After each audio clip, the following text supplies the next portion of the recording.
Benzene अगर हम लोग बेंजीन को देखें, आज हम पढ़ रहे हैं एरोमेटिक कंपाउंड्स में सबसे पहले बेंजीन के बारे में ही। बेंजीन के बारे में हम लोग जानते हैं C6H6 इसका मॉलिक्यूलर फॉर्मूला आपके पास है और ये इसका स्ट्रक्चर होता है। लेकिन थोड़ा सा इसके बारे में इंफॉर्मेशन यहीं पर दे दे रहे हैं। ये जो आपके पास बेंजीन है जिसमें हम लोग बोलते हैं कि ये जो डबल बॉन्ड है, जैसे मान लो यहाँ पे C1 है, C2 है, C3 है, यहाँ पर कितने कार्बन है? 6 कार्बन हमारे पास है। तो पूछा जाए कि बताओ कि डबल बॉन्ड किसके किसके बीच में है, तो आप बोलेंगे कि C1 C2 के बीच में है, C3 C4 के बीच में है और C5 C6 के बीच में है। लेकिन बेंजीन के अंदर तो बच्चे लोग रेजोनेंस भी होता है। आओ समझते हैं। रेजोनेंस का मतलब है कि आपने अभी बताया कि ये जो डबल बॉन्ड है वो C1 C2 के बीच में, C3 C4 के बीच में और C5 C6 के बीच में है। ऐसा भी तो हो सकता है ना, ये डबल बॉन्ड हम यहां लगा दें, यहां लगा दें, यहां लगा दें और आपका वही कार्बन को अगर देखा जाए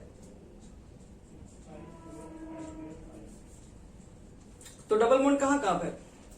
इसको देखोगे तो C1 C2 के बीच में दिखाई दे रहा है, लेकिन यहां देखोगे तो C2 C3 के बीच में। इसको देखोगे तो C3 C4 के बीच में, यहां देखोगे C4 C5 के बीच में, यहां देखोगे C5 C6 के बीच में और यहां पे देखोगे C1 C6 के बीच में। तो क्या अगर हम दोनों स्ट्रक्चर को अगर हम कंबाइन कर दें और पूछे फिर बताओ कि डबल बॉन्ड क्या इसमें C1 C2 के बीच में या C2 C3 के बीच में है, तो आप तो बोलेंगे डबल बॉन्ड इसमें भी है, इसमें भी है, इसमें भी है और यहां पर भी है, तीनों जगह है। तो इसको तो पहले बोलते हैं, याद रखना, ये रेजोनेटिंग स्ट्रक्चर है। रेजोनेटिंग स्ट्रक्चर या इसको बोलते हैं कैनोनिकल स्ट्रक्चर। कैनोनिकल स्ट्रक्चर कहा जाता है। एक मिनट, जिसको दिया गया था, किसने दिया था? केकुल।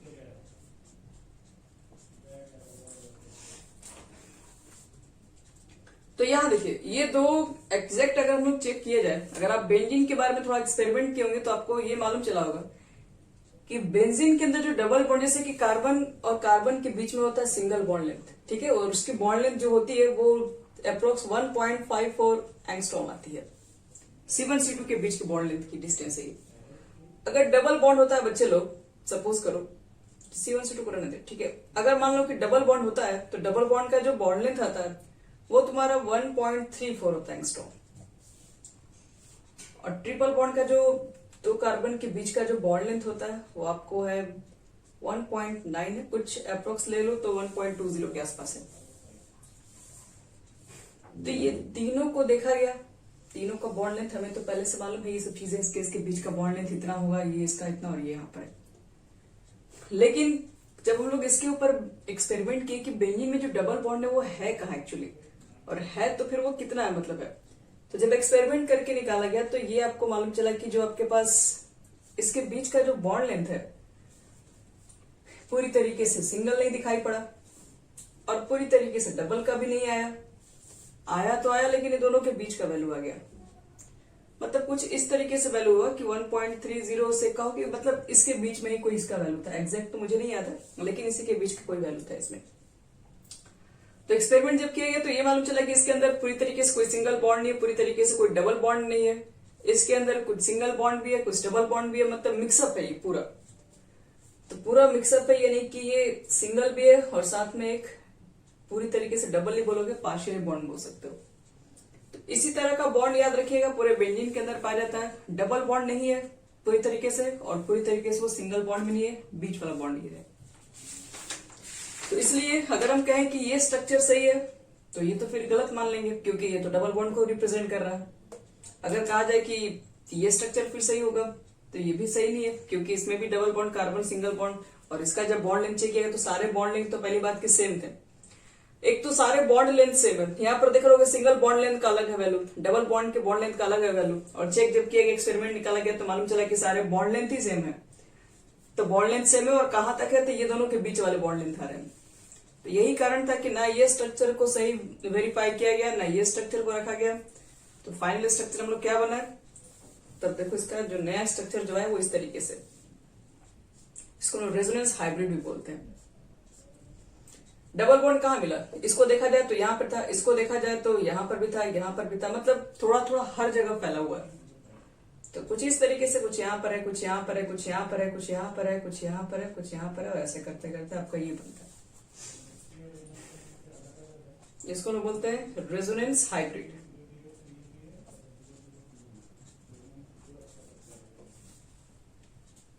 देखिए ये हर जगह आपके पास स्ट्रक्चर में जो डबल बॉन्ड्स है वो पूरी तरीके से डबल नहीं, सिंगल नहीं, पार्शियली बॉन्ड, इस तरीके से हम लिख देते हैं। और ये इसका करेक्ट स्ट्रक्चर भी है, दोनों को रिजेंबल कर दिया जाए तो वास्तव में स्ट्रक्चर बेंजीन का इसी तरीके से होता है।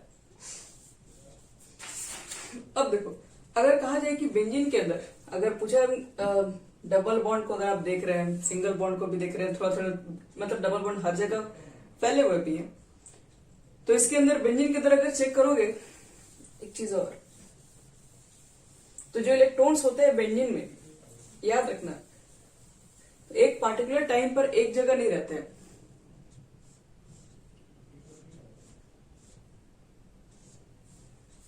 देखिए इस कार्बन को अगर चेक कीजिएगा, इस कार्बन का अगर आप बेंजीन को लेके चलते हो तो इस कार्बन का हाइड्रोजन कितना आ जाएगा, तो sp, एक तो डबल बॉन्ड है एक सिंगल बॉन्ड है, इसको देख के आप क्या बोलेंगे इसमें कितना सिग्मा मिलेगा, sp2 आएगा आपका।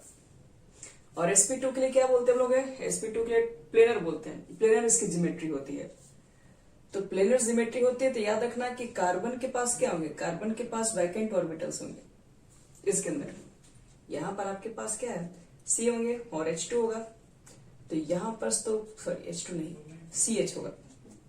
तो कार्बन के पास क्या होंगे, कार्बन के पास आपके पास दो, और मतलब कार्बन कैसे तो देखोगे ग्राउंड स्टेट में कितने इलेक्ट्रॉन्स होते हैं इसमें, ग्राउंड स्टेट में एक्साइटेड में देखो 4 इलेक्ट्रॉन्स होंगे, और 4 इलेक्ट्रॉन्स में क्या है, कार्बन कार्बन के बीच में डबल शेयरिंग बॉन्ड यहां पर है, एक कार्बन के साथ यहां बॉन्ड बनाया गया और एक हाइड्रोजन से ऊपर नीचे बॉन्ड बना हुआ है। ये हाइड्रोजन का बॉन्ड आपको बता रहा है, एक कार्बन का यहां पर भी होगा। इसी तरीके से ये वाले कार्बन का अपना अलग हम बता रहे हैं, इसकी प्लेनर ज्योमेट्री है, तो वैकेंट जो ऑर्बिटल्स है जो कि हाइड्रोजन के साथ जो बॉन्ड बना रहा है सिग्मा बॉन्ड, उसको हम यहाँ रिप्रेजेंट कर रहे हैं। यानी बोल सकते हो कि ये ऑर्बिटल हम आपको व्यू दिखा रहे हैं कि जो भी बेंजीन के अंदर जितने आपके पास कार्बन है, उस कार्बन के अंदर क्या है, जो भी ऑर्बिटल्स है उसके अंदर क्या है, इलेक्ट्रॉन प्रेजेंट है। यहाँ पर भी है इलेक्ट्रॉन, यहाँ पर भी है, इसमें भी है, इसमें भी है, इसमें भी है, हर जगह ये डबल बॉन्ड कैसे बन रहा है वो बता रहे हैं। इसमें देखो यहाँ वाला जो कार्बन है और यहाँ वाला कार्बन है, तो पार्टिकुलर टाइम पे क्या होता है, कभी इसके साथ बॉन्ड बना रहा होता है, और ये जब इसके साथ बॉन्ड बना रहा होता है तो याद रखना कि एक टाइम पे इसके साथ बना रहा होता है, फिर कुछ समय के बाद ये बॉन्ड यहां से भी बन रहा होता है, फिर ये इससे भी बना सकता है, और ये कुछ समय के बाद फिर यहां से भी बन रहा होता है, ये यहां से भी शेयर हो रहा होता है, फिर इसको देखोगे तो ये यहां से भी शेयर होता है, यहां से भी शेयर होता है। तो ऐसे करते करते क्या होता है, एक इसकी इलेक्ट्रॉन जो डेंसिटी दिखाई पड़ रही होगी, एक तो ये प्लेन के ऊपर दिखाई पड़ रही होगी, और यहाँ वाले जितने इलेक्ट्रॉन्स आपको दिख रहे हैं, ये जो इसके बीच में जो आप बॉन्डिंग जो शेयर करके जो डबल बॉन्ड बना रहे हैं, सिंगल बॉन्ड बना रहे हैं, तो ये जो इलेक्ट्रॉन है शेयर वो यहां से भी हो रहा होता है और इसके साथ भी हो रहा होता है। मतलब ये शेयरिंग सिर्फ एक जगह से नहीं हो रहा है, इस कार्बन में जो इलेक्ट्रॉन इसका शेयरिंग सिर्फ इसी कार्बन के साथ नहीं हो रहा, इसके साथ भी हो रहा है। मतलब इसके साथ भी बॉन्ड रहा है और कहोगे कि इन टर्म ऑफ इसके साथ भी बॉन्ड बनाया जा रहा है। तो ये वाला भी कार्बन है, यहाँ पर भी यही हाल है, यहाँ पर भी इसी हाल तरह से इसको भी देखोगे तो यहाँ पर भी क्या प्लेनर ज्योमेट्री आती है जो इसके नीचे होता है। तो कुछ इस तरीके से देखो इसको रिप्रेजेंट करें, उतना अच्छा तो स्ट्रक्चर ही बना है। एक तो होता है याद रखना कि इसमें इलेक्ट्रॉन डेंसिटी एक बेंजीन के चारों तरफ ऊपर भी रोटेट कर रही होती है और प्लेन के नीचे भी रोटेट कर रही होती है। तो बेंजीन को देखो माना जाता है कि बेंजीन के पास इलेक्ट्रॉन डेंसिटी ज्यादा होती है। बेंजीन के पास क्या है, बेंजीन से हम लोग एक न्यूक्लियोफाइल बोलते हैं, जिसके पास इलेक्ट्रॉन डेंसिटी ज्यादा है न्यूक्लियोफाइल है। तो बेंजीन एक न्यूक्लियोफाइल की तरह भी काम करता है, क्योंकि बेंजीन के पास क्या है, बेंजीन के पास इलेक्ट्रॉन डेंसिटी क्या है, चारों तरफ से फैली रहती है। इसलिए अटैकिंग एजेंट जो भी आता है इलेक्ट्रोफाइल वगैरह, वो बेंजीन पर आसानी से अटैक करता था, क्योंकि बेंजीन पर लगता है कि इलेक्ट्रॉन्स ज्यादा है। सिंगल बॉन्ड तो पहले से कार्बन कार्बन के बीच में है, सिग्मा बॉन्ड है, वो हर जगह मान लो पहले से प्रेजेंट है। लेकिन जो आपके पास जो डबल बॉन्ड बन रहा होता है, डबल बॉन्ड में क्या साइड वाइज ओवरलैपिंग से बॉन्ड बनता है, सबको मालूम ही है। तो साइड वाइज जो ओवरलैपिंग आपके पास होता है वो इस कार्बन और कार्बन के थ्रू भी हो सकता है और ये इधर से भी हो रहा होता है। तो इसलिए यहाँ वाला जो कार्बन है इसके साथ भी बॉन्ड बना रहा होता है, तो यहाँ से बॉन्ड बनता है, तो ये आपको लगता है कि डबल बॉन्ड यहाँ फॉर्म हो गया, लेकिन एक्चुअल में ये डबल बॉन्ड यहाँ पे भी बॉन्ड बना पाता है और कुछ समय के बाद ये बॉन्ड रोटेट होकर इधर भी बॉन्ड बन जाता है। तो इसलिए एक जगह स्थिर नहीं है, कभी इधर बन रहा है कभी इधर बन रहा है, इसलिए हम डबल बॉन्ड पूरा अगर चेक करोगे तो पूरा डबल बॉन्ड का भी वैल्यू नहीं आ रहा, सिंगल बॉन्ड का भी पूरा वैल्यू नहीं आ रहा। तो इसी की वजह से आपके पास पार्शियली बॉन्ड की वजह से ये स्ट्रक्चर आता है इस तरीके से, इसलिए हम लोग ना सिंगल बॉन्ड लिख सकते हैं इस पर, ना पूरी तरीके से डबल बॉन्ड लिखते हैं। ज्यादातर अगर कहा जाए सही स्ट्रक्चर तो बेंजीन का रेजोनेंस हाइब्रिड ही लेके बनाया जाता है। अब देखो बेंजीन में और भी चीजें, बेंजीन में अगर सबसे पहले बात करेंगे तो ज्यादा भी रुकते हैं, इतना ज्यादा रुकने की जरूरत नहीं है। बेंजीन की मेथड ऑफ प्रिपरेशन पर सीधे आते हैं। बेंजीन कैसे कैसे बनाते हैं हम लोग, मतलब कि बेंजीन की प्रॉपर्टीज के ऊपर बात करेंगे तो बहुत से इसकी प्रॉपर्टीज है, तो मैं की जगह सारा प्रॉपर्टीज बताएंगे। बेंजीन की फिजिकल प्रॉपर्टीज, केमिकल प्रॉपर्टीज किस तरह से होती है। चलो बेंजीन के अंदर बात करें तो बेंजीन में कुछ आपको ध्यान में रखना पड़ेगा, जिस तरीके से मान लो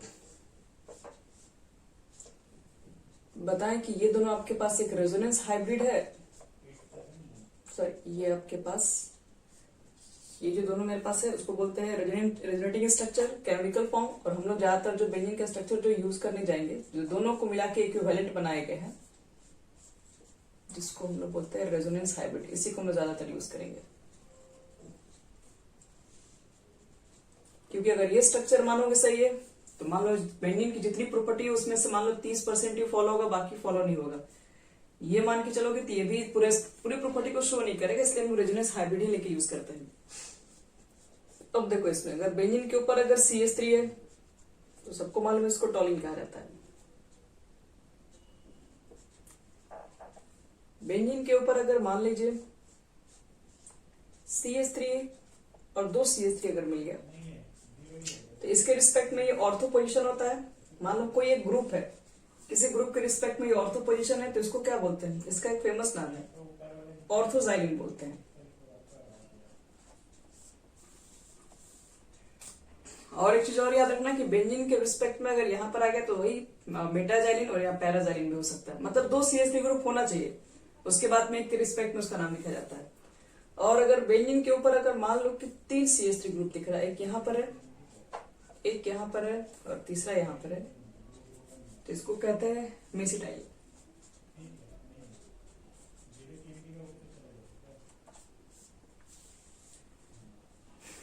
तीन तरह के होते हैं बेंजीन के ऊपर, ध्यान रखना। एक CH3 ग्रुप डायरेक्ट अटैच होगा तो टॉलिन कहलाएगा, 2 अटैच रहेगा तो जाइलिन कहलाता है। और अगर 3 अटैच है, तीनों का देख लो पोजीशन इस तरीके से, तब जाके उसको बोलते हैं मेसिटाइलिन बोलते हैं। पोजीशन इसी तरह से होगा तब ये नहीं कि ऊपर नीचे होगा तो बोल सकते हैं। तो चलो सबसे पहले स्टार्ट करें बेंजीन्स के में। बेंजीन में कैसे बेंजीन्स को बनाते हैं, बेंजीन के बनाने के आपके पास क्या क्या, क्योंकि एरोमेटिक कंपाउंड्स में जब आप कन्वर्जन पढ़ेंगे तो वो कहीं ना कहीं होके बेंजीन से ही जाएगा। तो देखो बेंजीन में मेथड ऑफ प्रिपरेशन के क्या क्या मेथड्स, कितने मेथड्स हमारे पास है।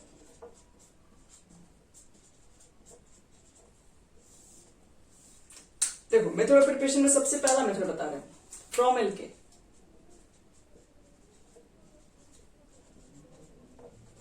फ्रॉम एल्केन, एल्केन से कैसे बनता है बेंजीन, तो नाम इसका है एरोमेटाइजेशन। एरोमेटाइजेशन या फिर इसको कहा जाता है डिहाइड्रोजनेशन। डिहाइड्रोजनेशन या फिर साइक्लाइजेशन भी कहा जाता है, या डिहाइड्रो रिफॉर्मिंग, बहुत सारा इसका नाम है। देखो इस मेथड में होता क्या वो आपको एक्सप्लेन कर रहे हैं। एरोमेटाइजेशन में यहां पर मेरे पास एल्केन होता है, एल्केन में कौन सा लेता है, अगर मुझे बेंजीन बनाना है तो मुझे हेक्सेन तो लेना ही पड़ेगा। तो एल्केन में हम लोग लेते हैं हेक्सेन, और हेक्सेन में होता है आपके पास है 6 कार्बन, C6H हो जाता है 14। अब इसके अंदर देखो क्या होता है, इसके अंदर डिहाइड्रोजनेशन होगा और एरोमेटाइजेशन भी होगा, साइक्लाइजेशन भी होता है। कैसे होगा, सबसे पहले तो आपके पास रहेगा ये बेंजीन सॉरी हेक्सेन रहेगा, और ये हेक्सेन क्या होता है, इसको अगर हम थोड़ा इस तरीके से लिखे तो समझ में ज्यादा आएगा। हेक्सेन है तो क्या 6 कार्बन इसमें होगा, 1 2 3 4 1 2 3 4 5 6 चलिए 6 कार्बन यहाँ पर है, तो यहाँ पर कितना होगा, CS2 लिखोगे, यहाँ पर CS2 लिखोगे, यहाँ पर भी CS2 लिखोगे, CS2 लिखोगे, क्योंकि हेक्सेन ऐसे में सिंगल बॉन्ड ही रहेगा, और यहाँ पर CH3 और यहाँ पर CH3 रहेगा, सॉरी CH3 C है, यहाँ पर H3। तो ये तुम्हारा हेक्सेन है। अब हेक्सेन को हम लोग क्या करते हैं, हेक्सेन को हम लोग करवाने जा रहे हैं रिएक्शन किसके साथ, तो या तो आप ले लीजिए क्रोमियम, या तो मोलिब्डेनम भी चल सकता है, या फिर एल्यूमिनियम के ऑक्साइड ले लो। ये तीनों में से कोई भी आप ले सकते हैं, मेटल्स या फिर इसके ऑक्साइड्स। वैनेडियम भी लिया जाता है। ये तीनों में से किसी के ऑक्साइड हो सकते हैं, ध्यान रखिएगा, या फिर आपके एल्यूमिनियम के भी ऑक्साइड्स हो सकते हैं। और आपको टेम्परेचर लेना है 500 to 700 डिग्री सेल्सियस। क्या फॉर्म होगा, देखो इसमें सबसे पहला तो होता है डिहाइड्रेशन होता है, मतलब सबसे पहले यहाँ पर हाइड्रोजन गैसेस बाहर निकलेगा। तो कैसे वो निकलता है, तो आपके पास यहाँ पर 3 हाइड्रोजन है, तो यहां से 2 हाइड्रोजन को पहले बाहर निकाल दो। बाहर निकलने के बाद ये सबसे पहले क्या बनेगा, सबसे पहले बनेगा यहाँ पर साइक्लिक कंपाउंड बनेगा, ये बनेगा। क्यों, क्योंकि ये निकल गया तो अभी जो बना उसमें सब सिंगल बॉन्ड है, तो साइक्लोहेक्सेन हो गया। पहले तो ये बच्चे लोग साइक्लोहेक्सेन बनता है, और साइक्लोहेक्सेन को फिर थोड़ा बहुत हीट करना पड़ता है, जिसके बाद फिर से क्या होगा, फिर हाइड्रोजनेशन होता है, और यहाँ से 3 मॉलिक्यूल H2 बाहर निकलता है। मतलब अभी यहाँ पर H कितना है, 12 है। आपको 6 अभी H और निकालोगे तब जाके बेंजीन फॉर्म होगा, तब जाके फाइनली आपके पास लास्ट में बेंजीन निकलता है। तो इसका मतलब है कि अगर बनाना है मुझे बेंजीन, सबसे पहला और सबसे आसान मेथड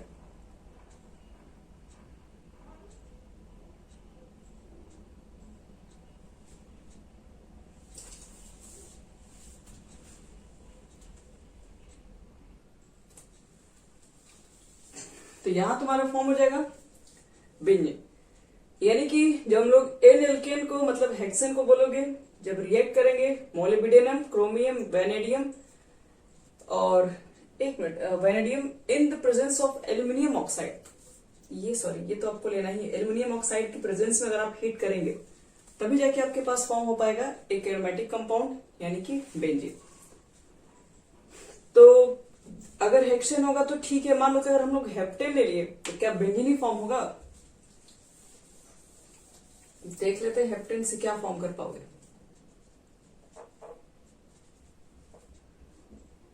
हेप्टेन देखिए, अगर आपने हेक्सेन के जगह पर हेप्टेन अगर ले लोगे तो कंपाउंड में बेंजीन ही बन के टॉलिन बन जाएगा। कैसे टॉलिन बनेगा, तो आपके पास देखिए 1 कार्बन होंगे, 2 कार्बन, 3 कार्बन, 5 कार्बन,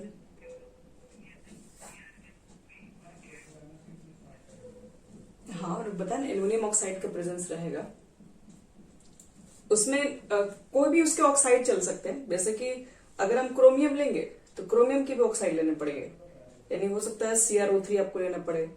मोलिब्डेनम की भी ऑक्साइड ले सकते हैं आप, हैं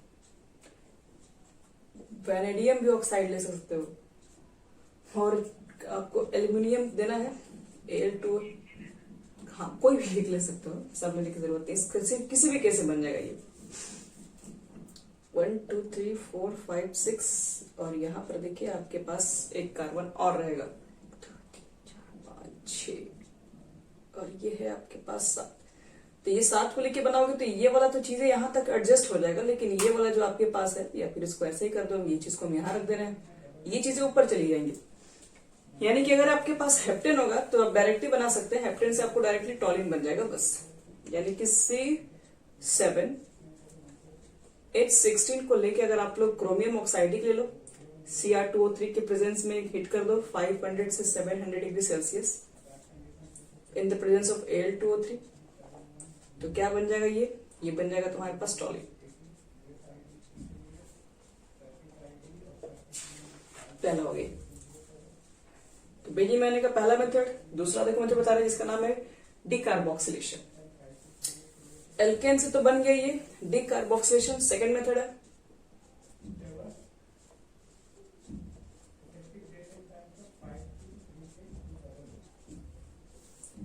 देखो डिकार्बोक्सिलेशन में क्या होता है, एसिड ले लेते हैं हम लोग, बेंजीन आपको बनाना तो बेंजोइक एसिड लेना पड़ेगा। किससे रिएक्शन कराना पड़ेगा? NaOH। साथ में Ca हीट करना पड़ेगा। तो क्या बन जाएगा यहाँ पे? तो सबको मालूम है यहाँ पे डिकार्बोक्सिलेशन रिएक्शन होता है, यहाँ से CO2 गैसेस बाहर निकलती है और CO2 गैसेस बच्चे लोग बाहर निकालोगे यहाँ से तो ये आपका बन जाएगा पूरी तरीके से बेंजीन में कन्वर्ट हो जाएगा।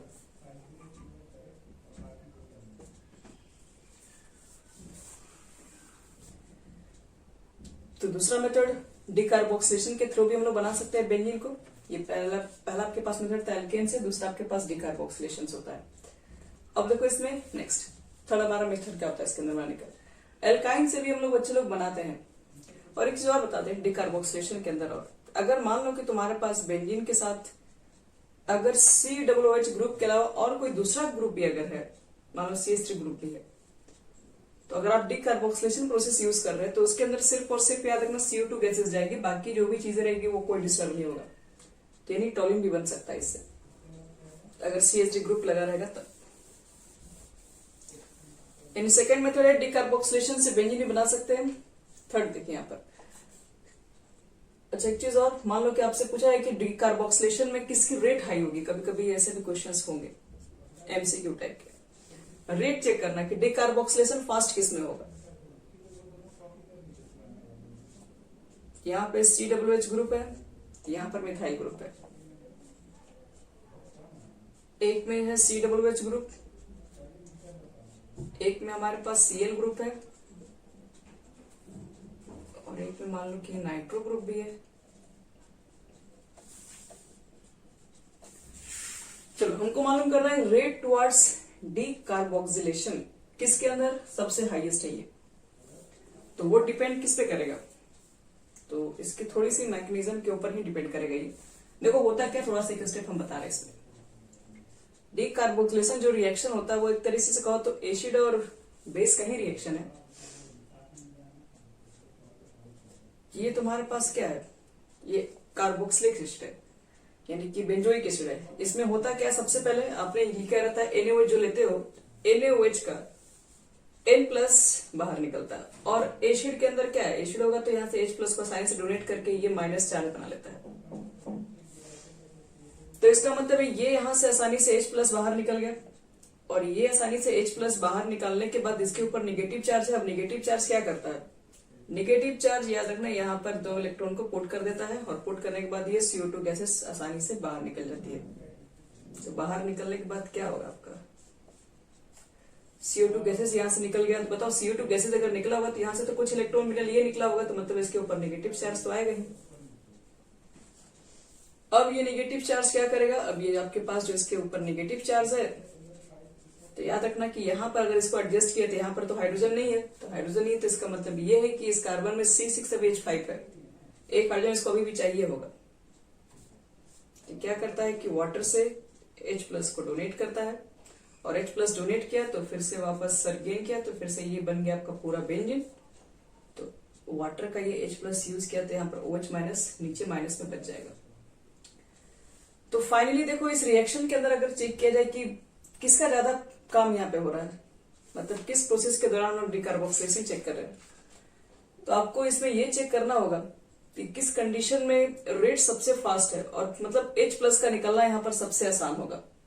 ये चीजें तुम लोग को चेक करना है। H+ कहाँ से आसानी से निकलेगा और उसके बाद इसके ऊपर नेगेटिव चार्ज आएगा और ये पुट करके CO2 बाहर निकलेगा। उसके बाद अगले स्टेप में H+ गेन करेगा। तो पहला स्टेप क्या है, आपको यहाँ से H+ को बाहर निकालना। अब खुद से देखो कि H+ बाहर किस कंडीशन में निकलता है। अच्छा सॉरी इसे मिटा दिए।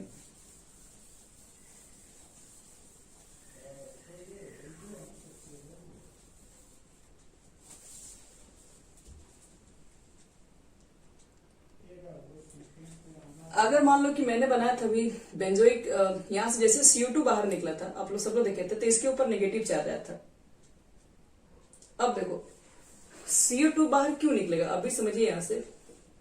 यहां से ये 2 इलेक्ट्रॉन को पुट करने के बाद जैसे आप CO2 गैस को बाहर निकाले थे, तो CO2 गैस को बाहर निकालने के बाद उसके ऊपर आएगा नेगेटिव चार्ज और यहां से आपका निकल गया CO2।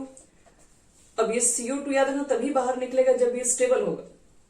अगर ये स्टेबल नहीं होगा, इसके ऊपर नेगेटिव चार्ज अगर स्टेबल नहीं है, तो फिर ये वापस इसी के अंदर आ जाएगा, फिर उसको निकलने ही नहीं देगा फिर। तो इसलिए यहां पर हमको चेक करना है कि जैसे ही H+ बाहर निकलता है, जैसे उसके ऊपर नेगेटिव चार्ज आता है, नेगेटिव चार्ज आने के बाद ये CO2 गैसेस जब अब डिकार्बोक्सिलेशन करा रहे हैं, CO2 गैस को बाहर निकाल रहे हैं, तो मेरा मेन मकसद यहाँ पे चेक करना होगा CO2 गैसेस आसानी से मान लो बाहर निकल जा रही है। बाहर निकलने के बाद अगर ये स्टेबल है, अगर ये ज्यादा स्टेबल होगा तो इसका मतलब डिकार्बोक्सिलेशन फास्ट होगा।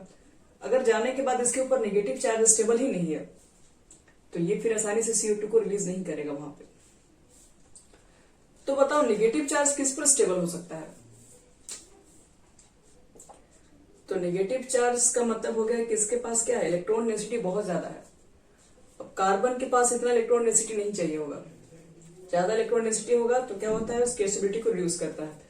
तो नेगेटिव चार्ज को बैलेंस करने के लिए क्या डालेंगे हम लोग, तो अगर किसी कार्बन या किसी के ऊपर अगर नेगेटिव चार्ज है, तो हम चाहते हैं कि उसके साथ कोई electron with drawing group add हो जाए, ताकि इसके इलेक्ट्रॉन को अपने तरफ थोड़ा कम कर सके, अपने तरफ ले सके, उसके चार्ज कम होंगे।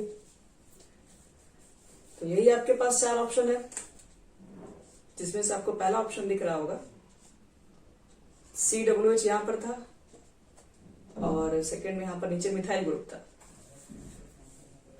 तो खुद से देखो, यहां से डिकार्बोक्सिलेशन होगा, CO2 बाहर निकलेगा, नेगेटिव चार्ज जनरेट होगा, नेगेटिव चार्ज के साथ मिथाइल ग्रुप लगा हुआ। मिथाइल ग्रुप क्या है, इलेक्ट्रॉन रिलीजिंग ग्रुप है कि इलेक्ट्रॉन विथ ड्रॉइंग ग्रुप है?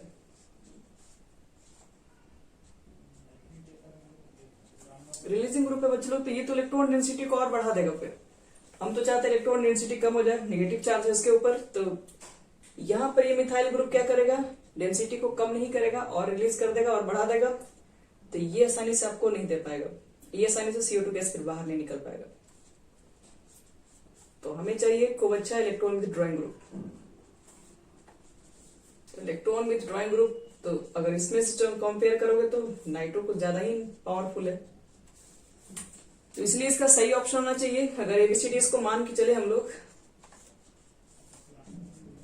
तो D सबसे फास्ट होगा, फिर C होगा, फिर B होगा, और सबसे कम तुम्हारा A हो जाएगा। डिकार्बोक्सिलेशन में सबसे कम रेट 1 आ जाएगा।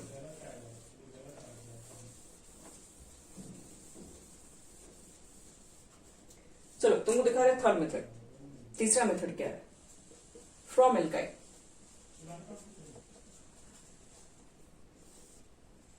एल्काइन से हम लोग कैसे बना सकते हैं बेंजीन, ये तो बहुत इंपॉर्टेंट भी है, पढ़े भी होगे तुम लोग।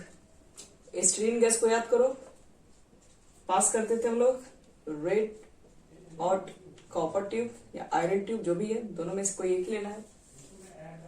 तो क्या होता है, जैसे हम लोग एस्टिलीन गैस को पास करेंगे रेड हॉट आयरन ट्यूब या कॉपर ट्यूब को 500 से 600 डिग्री सेल्सियस के आसपास, तो ये आपका बन जाता है बेंजीन।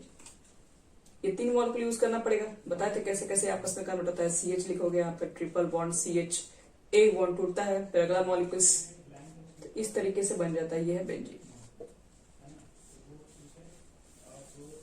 अगर बेंजीन लेकर आपको लेना है, अगर मान लीजिए एस्टिलीन लेके अगर आप प्रोपाइन ले लेते हैं, प्रोपाइन नहीं, 2 मॉलिक्यूल एस्टिलीन और 1 मॉलिक्यूल मान लो प्रोपाइन ले लोगे, तो टॉरिन भी बनाया जा सकता है इससे।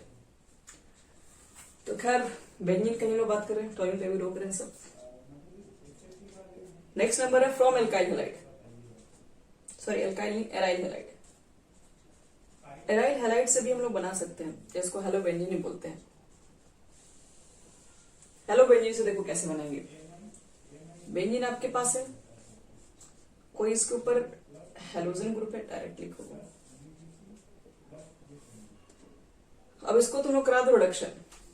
रिडक्शन का मतलब क्या है, हाइड्रोजन लेके आओ। ये हाइड्रोजन कहां से आएगा, तो ये हाइड्रोजन आपको मिलेगा मेटल एसिड से, मेटल प्लस एसिड। तो मेटल प्लस एसिड क्या रिलीज करेगा, आपके पास नेसेंट हाइड्रोजन, और वो नेसेंट हाइड्रोजन क्या करेगा, इससे रिएक्ट करेगा, यानी कि Zn प्लस एस्टिक एसिड वगैरह भी ले सकते हो, यहाँ पर हो निकल भी ले सकते हो मेटल के जगह पर। तो क्या बनेगा यहाँ पर, तो हमारा फॉर्म होता है बेंजीन फॉर्म होगा, और यहाँ से HX बाहर निकल जाएगा, HX यहाँ जाएगा X, और एक तो बाहर निकल देगा। और अगर मान लीजिए इसी को अगर आपने मैग्नीशियम के साथ रिएक्ट करवा दिया हेलो बेंजीन को, in the presence of tetrahydrofuran, इसको बना रहे थोड़ा इंपॉर्टेंट रिएक्शन है बड़ा ही, हालांकि हम लोग हेलो बेंजीन के अंदर भी पढ़ेंगे ये सब फिर से वापस। ये तो आपको हेलो क्या बोलते हैं, हेलो बेंजीन तो पढ़ना ही है, हेलाइट तो पढ़ना ही भी है, लेकिन रिपीट होगा वो रिएक्शन दोबारा तो ज्यादा अच्छा समझ में आ जाएगा। यहाँ पर आपके पास हेलोजन ग्रुप है, आपने रिएक्शन करा दिया मेटल के साथ, मैग्नीशियम टेट्राहाइड्रोफ्यूरेन के प्रेजेंस में, तो आपके पास बनता है पहले तो ये ग्रिग्नार्ड बन जाएगा, Mg यहाँ पर आ जाएगा और X यहाँ पर आ जाएगा, पहला स्टेप। दूसरा स्टेप में क्या करना पड़ेगा हमें, तो दूसरे स्टेप में हम लोग हाइड्रोलाइसिस करवाते हैं HOH, और जैसे ही हाइड्रोलाइसिस करवाएंगे तो हमेशा की तरह क्या होगा, यहाँ पर ब्रेक होगा, मैग्नीशियम मिलेगा OH माइनस आयन और ये मिलेगा H आयन, तो H चला जाएगा तो बेंजीन ही बन जाएगा पूरा, और मैग्नीशियम के साथ X ग्रुप और OH ग्रुप बाहर निकलेगा। यानी हेलो बेंजीन के साथ भी हम लोग चाहे तो बना सकते हैं बेंजीन। नेक्स्ट देखो, फ्रॉम एनिलीन, एनिलीन से भी हम लोग बना सकते हैं, हालांकि एनिलीन से डायरेक्टली नहीं बनता, वो बेंजीन डाइजोनियम क्लोराइड से बनता है। फ्रॉम एनिलीन,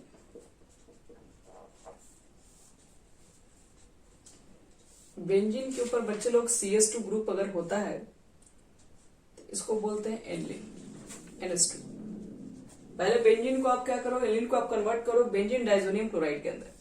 कैसे कन्वर्ट होगा, तो NaNO2 प्लस HCl का मिक्सचर लेते हैं, नहीं तो HNO2 भी ले सकते हो। 0 से 5 डिग्री सेल्सियस का आपका होगा टेम्परेचर। क्या फॉर्म हो रहा होता है, N2Cl, फिर NaCl और H2 बाहर निकल जाएगा। यही हमारे पास होता है बेंजीन डाइजोनियम क्लोराइड।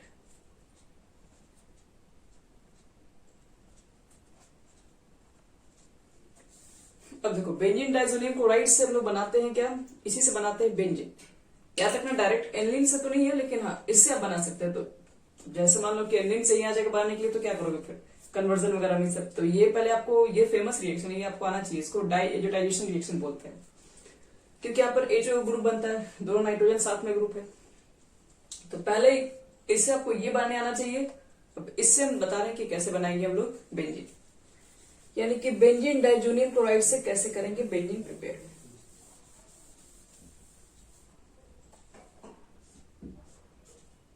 तो ये होता है benzene diazonium chloride, N2Cl, N2 पर प्लस लिखा था, Cl पर माइनस भी लिखते हैं, 2 पार्ट में।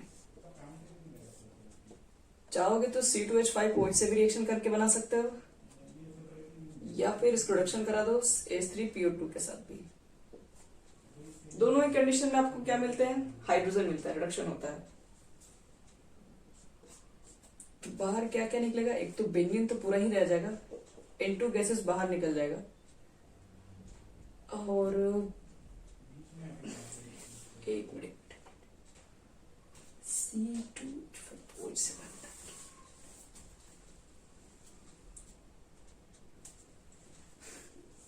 अगर बेंजीन डाइजोनियम क्लोराइड को रिएक्ट कराओगे तो बेंजीन भी बनता है, N2 भी आएगा, CH3 CHO भी ग्रुप बनेगा, और साथ में HCl भी निकलेगा।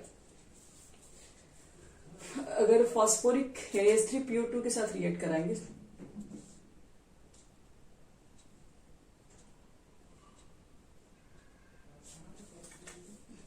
H3PO2,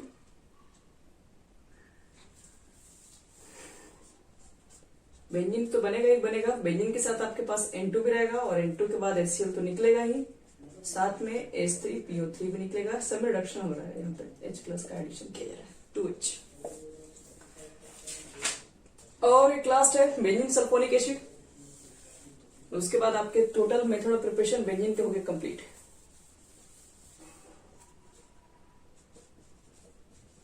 from benzene sulphonic acid,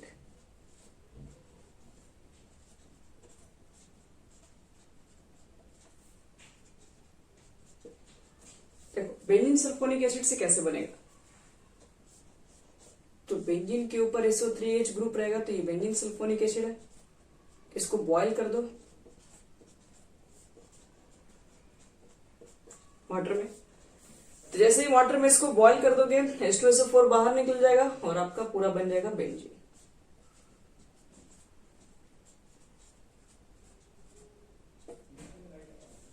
यही फाइनल आपके पास टोटल रिएक्शन इसके अंदर आ जाएगा। SO3 अगर इसमें देखोगे ना ये बेंजीन के ऊपर कैसे बनता है, देखो यहाँ पर S होता है, डबल बॉन्ड यहाँ पर O रहेगा, SO3H है, यहाँ पर भी रहेगा और यहाँ पर आपके पास OH रहेगा, तो ये एक ठो H को आपको क्या करता है बाहर निकल जाएगा, OH हम लिख दे रहे हैं यहाँ पे। तो यही बेंजीन सल्फोनिक SO3H, SO3H ही क्या करता है, मेन रिएक्शन होता है इसके अंदर, और वाटर HO याद रखना, OH माइनस, OH माइनस का ही पहला अटैक होता है किसके पास, OH माइनस जाएगा इसके पास, क्योंकि देख रहे हो इसके अगल बगल 3 ऑक्सीजन है, तो हाईली डिफिशियंसी ये होगा, तो इसके पास जाके ये अटैक करेगा, जिसकी वजह से ये वाला बॉन्ड क्या होगा, एक टूट जाएगा। तो देखो इसमें होता क्या है, एक बॉन्ड अगर ब्रेक कर दोगे तो ये ऑक्सीजन के ऊपर एक नेगेटिव चार्ज आ जाएगा, ये डबल बॉन्ड O और एक OH पहले से था और एक और OH यहाँ पर जुड़ जाएगा। अब देखो यहाँ पर होगा क्या, ये फिर यहाँ पर अपने इलेक्ट्रॉन को पुट कर देगा, जैसे यहाँ पर ये पुट कर देगा तो फिर इसको बॉन्ड की क्या जरूरत है, ये तो देख लो पहले से कंप्लीट हो गया, फिर यहाँ से H2SO4 बन जाएगा और बेंजीन के ऊपर आ जाएगा नेगेटिव चार्ज। जैसे ही ये 2 इलेक्ट्रॉन को रख देगा तो H2SO4 बाहर, तो बेंजीन के ऊपर नेगेटिव चार्ज आ जाएगा, और वो नेगेटिव चार्ज क्या करेगा कि वाटर से जाकर H प्लस को गेन कर लेगा और H प्लस को गेन कर लेगा, तो फाइनल वो बेंजीन में कन्वर्ट हो जाता है। तो ये हमारे पास बेंजीन सल्फोनिक एसिड से भी बना सकते हैं हम लोग है बेंजीन। तो ये खत्म हो गया पूरा, कैसे हम लोग मेथड किस तरह से बेंजीन्स को बनाते हैं।